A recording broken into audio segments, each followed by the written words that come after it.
Hello friends, welcome to Arjun education. आज मैं आपके साथ डिस्कस करने वाली हूँ वॉल्ट विटमैन की लिखी एक poem voice of the rain.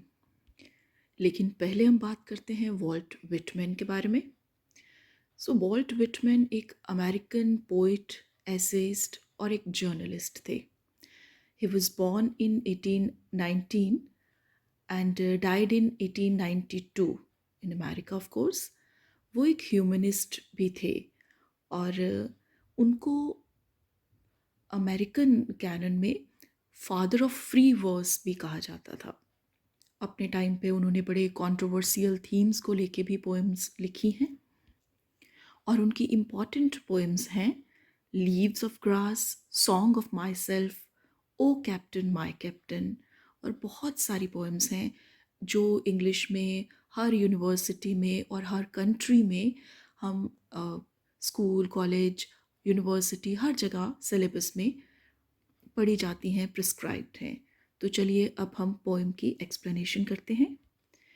The voice of the rain, ये पोइट और रेन के बीच में एक कॉन्वर्सेशन की तरह पोएम लिखी गई है, यानी कि इसमें पोइट और बारिश जो हो रही है उसमें एक बातचीत हो रही है और रेन अपनी इटर्नल या कभी ना ख़त्म होने वाली जर्नी के बारे में पोइट को बताती है।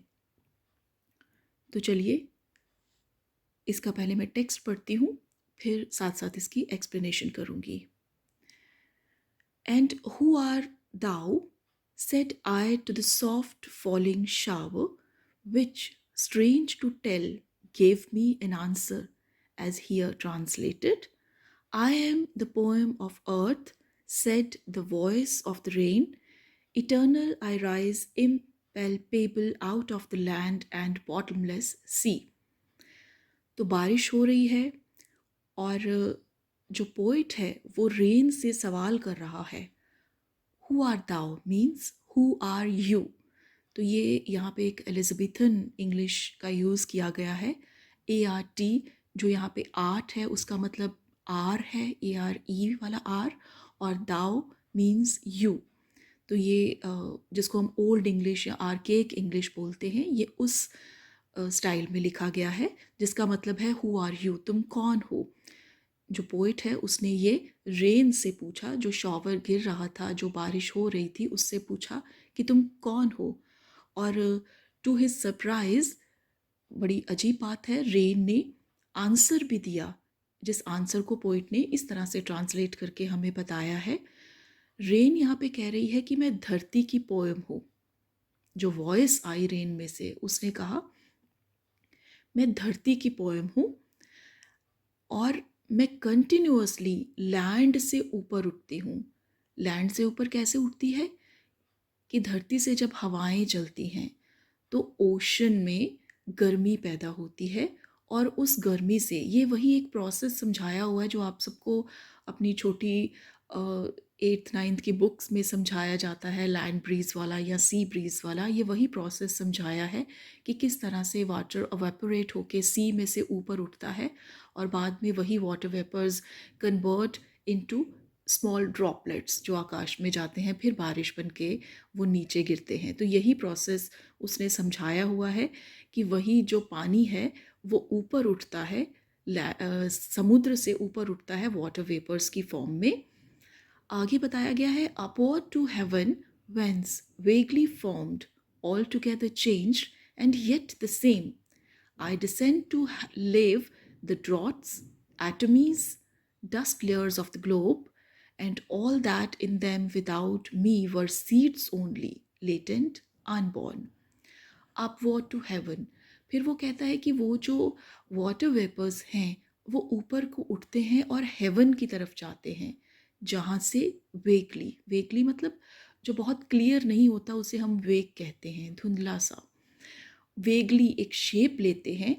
यानी कि यहाँ से उनका प्रोसेस, जो वेपर्स हैं वहाँ से उनके वाटर ड्रॉपलेट्स बनने का जो प्रोसेस है वो शुरू हो जाता है। फिर वो धीरे धीरे कंप्लीटली चेंज हो जाते हैं, चेंज भी होते हैं लेकिन रहते वही हैं। चाहे वो कंडेंस हो जाते हैं, वाटर वेपर बन जाते हैं, लेकिन वो वेपर ही रहते हैं। यानी पोइट्री में एक मीनिंग जो होता है, एक सरफेस लेवल पे मीनिंग चलता है, जो क्लियरली मीनिंग हमें नज़र आता है। तो एक मीनिंग होता है जो लेटेंट मीनिंग होता है, जो छुपा हुआ मीनिंग होता है, जो पोइट का असली मकसद होता है समझाना। इसको हम पोइट्री का थीम कहते हैं। तो थीम यही है कि ऊपर से तो हमें ऐसा दिखाई देता है कि वाटर वेपर्स की शेप चेंज हो गई है, लेकिन अंदर से उसकी सोल वही रहती है।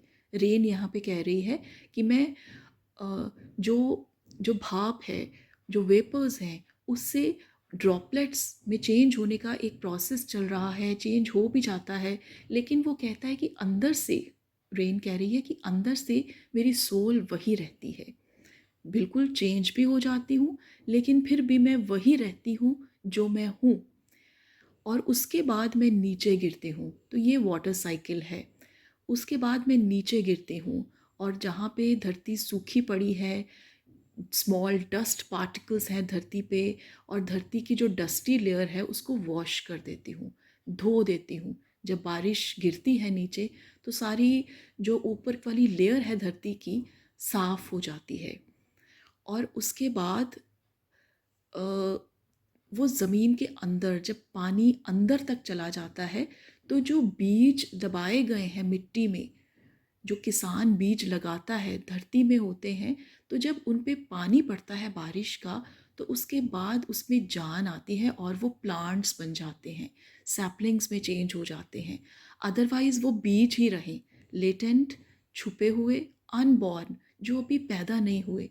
लेकिन बारिश की वजह से धरती पे ज़िंदगी आती है। रेन अपनी जर्नी को समझा रही है कि ये मैं ही हूँ जो बीजों को पौधों में बदल देती हूँ। ये अ, बारिश की ताकत है। तो वाटर वेपर जो हैं, वो वाटर जो हैं, बारिश के थ्रू जो बीज हैं धरती पे पड़े हुए, उनको ज़िंदगी देता है। आगे चलते हैं। And forever by day and night I give back life to my own origin and make pure and beautify it. For song issuing from its birthplace after fulfillment, wandering, wrecked or unwrecked, duly with love returns. And forever, मतलब हमेशा के लिए।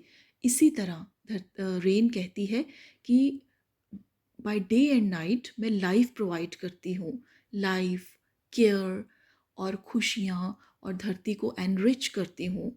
और पानी आखिर में वहीं पे पहुंच जाता है जहां वो शुरू हुआ था।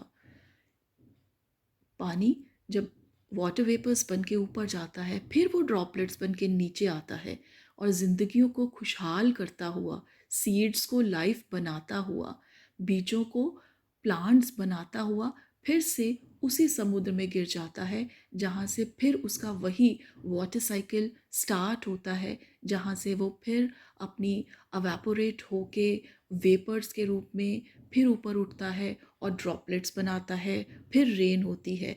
तो आखिर में वो कहती है कि जहाँ से मैं ओरिजिनेट होती हूँ, वहीं से पहुँच जाती हूँ, उसी प्लेस पे फिर से पहुँच जाती हूँ। लेकिन इस दौरान मैं धरती को और ब्यूटीफुल और प्योर बना देती हूँ। और इसी तरह ये लाइफ साइकिल, जिसको कि हम वाटर साइकिल बोलते हैं अपनी साइंस की किताबों में, जो रेन है वो इसे लाइफ साइकिल बोलती है, क्योंकि बारिश की वजह से ही ज़िंदगी है। बारिश ही हमें पानी देती है। अगर बारिश ना हो तो ज़िंदगी कभी ना हो, लाइफ पॉसिबल नहीं है अर्थ पे। तो यही वो बात बता रही है। इसीलिए वो इस वाटर साइकिल को लाइफ साइकिल कहती है। ये हम लोगों का भी लाइफ साइकिल है और बारिश का भी लाइफ साइकिल है, कि वो फिर से वही जगह पे पहुंच जाती है जहाँ से वो शुरू हुई थी। तो यहाँ पे रेन एक सॉन्ग की तरह है। अगर हम थीम देखें पोइट्री का, तो पोइट यहाँ पे ये बताना चाहता है, तो rain is just like a song, जो कि एक सॉन्ग की तरह, जैसे पोइट ने ये पोइट्री लिखी है, ये पोएम लिखी है जो उसके दिल से शुरू हुई। क्योंकि सबसे पहले दिल में एक जज्बात उठता है, एक फीलिंग उठती है, एक इमोशन उठता है, तो वो एक आइडिया बनता है, और जो पोइट्स हैं, राइटर्स हैं, वो लिखना शुरू करते हैं और वो गाने का या पोइट्री का रूप ले लेता है। उसी तरह रेन भी उसी सॉन्ग की तरह है, वो अपने बर्थ प्लेस से ओरिजिनेट होती है। जिस तरह एक गीत एक पोइट के दिल में पैदा होता है और फिर रेन सारी धरती की ज़रूरतें पूरी करती है कि कहाँ पे किसको पानी चाहिए, कहाँ पे किसको प्योरिटी चाहिए, ज़िंदगी कहाँ पे खिलने वाली है। और वो इस तरह से पूरा एक जर्नी है उसकी, एक चक्कर लगाती है और आखिर में वहीं पे मिल जाती है जहाँ पे वो शुरू हुई थी। फाइनली वहीं पे जहाँ से वो ओरिजिनेट हुई थी। वो अब ये हम सोच सकते हैं कि वो बिल्कुल रूइंड हो जाती है, वो बर्बाद हो जाती है या नहीं होती, ओरिजिनल पोजीशन पे आ जाती है, वो किस रूप में आती है या किस रूप में वो फिर से एक नई ज़िंदगी की तरह जन्म लेके वाटर वेपर से फिर से वो वाटर ड्रॉपलेट्स बनती है, फिर बारिश की बूंद बन के हमारे ऊपर गिरती है, धरती के ऊपर गिरती है। और इसी तरह से ये जो चक्कर है हमेशा के लिए चलता रहता है। लेकिन फिर भी उसके दिल में अपने जो बर्थ प्लेस है, वो जो सागर है, ओशन है, उसके लिए कितनी मोहब्बत है, कितना प्यार है कि इतना सब कुछ करके भी वो फिर उसके पास वापस आ जाती है। तो बहुत ही खूबसूरत ये पोएम है और बड़े अच्छे से पोइट ने इस पूरे वाटर साइकिल को लाइफ साइकिल का नाम देके बारिश की एक बूंद की ज़ुबानी ये हम तक कहानी पहुंचाई है। तो उम्मीद करती हूँ ये पोएम, उसकी एक्सप्लेनेशन आपको पसंद आई होगी। अगर आपको ये हमारा वीडियो अच्छा लगा तो प्लीज़ इसे लाइक कीजिए और हमारे चैनल को सब्सक्राइब कीजिए और बेल आइकन ज़रूर प्रेस कीजिए। Thank you.